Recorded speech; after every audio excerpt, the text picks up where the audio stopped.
At the dawn of the 20th century, when America's railroads pulsed with ambition and industry, the wealthy and powerful moved across the country in ways few could imagine. Among them was Dr. William Seward Webb, physician, businessman, railroad president, and the man behind a private car that still survives today. Its name is the Ellsmere. In December of 1899, the Wagner Palace Car Company completed what would become one of the last great wooden private cars. Built entirely of hand-selected hardwoods, Ellsmere was more than transportation. It was craftsmanship, luxury, and prestige, a rolling expression of America's Gilded Age. Its interior was a masterclass in the woodworking traditions of its time. The observation lounge gleamed with quarter-sawn English oak cut so that its grain shimmered under lamplight. Dr. Webb's private compartment was paneled in warm, golden Primavera wood. Another stateroom featured laurel. Passageways and trim carried deep-toned mahogany. Every surface, carved, polished, or inlaid, told a story of artisans who built beauty in demotion. Ellsmere was fitted with electric lighting long before such luxuries were common. In its electrical cabinet, the car could switch between onboard batteries or external power, using both AC and DC currents, a technical rarity for 1899. The galley carried two large compartment sinks, an icebox built beneath reinforced covers, and refrigeration vents routed through the vestibule. Originally, meals were prepared on a coal stove.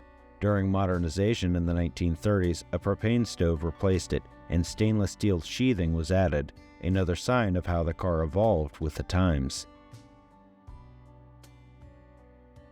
By 1915, railroad safety standards had changed.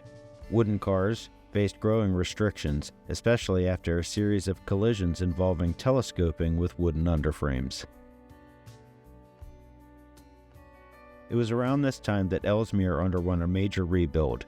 Beneath its wooden body, a partial steel underframe was installed, reinforcing the car and allowing it to operate on more lines.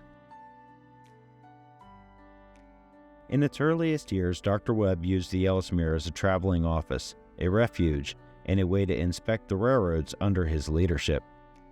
It was, in every way, a private world, both built for work and comfort. But as Webb's travels declined around 1915, the car's role changed. In time, it left his family's service and was sold to the Missouri Pacific and the Texas and Pacific Railroads. There it continued on as a business car well into the mid-20th century, undergoing updates, refits, and new paint as the railroad world modernized around it. It remained in service until 1961, an extraordinary lifespan for a wooden car of its era. Many private cars of Webb's time were scrapped, lost, or reduced to memories in old photographs. Ellsmere, remarkably, survived.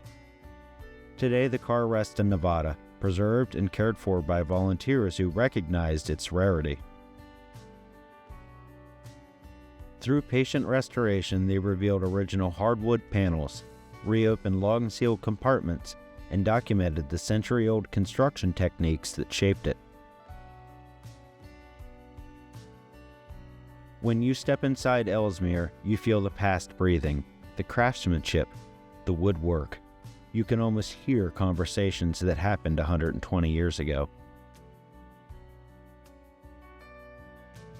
From its English oak to its electrical cabinets, from its partial steel underframe to the ice-chilled ventilation built into its roof, Ellsmere stands as one of the finest surviving examples of a Gilded Age private railcar. It reminds us that America's railroads were more than steel and schedules. They were places where business was negotiated, families traveled, and reputations were built, and sometimes they were homes away from home. In a quiet corner of Nevada, Ellsmere endures, a wooden palace on wheels, a testament to the ambition of its owner, and a rare survival of an era when rails carried more than people. They carried possibilities.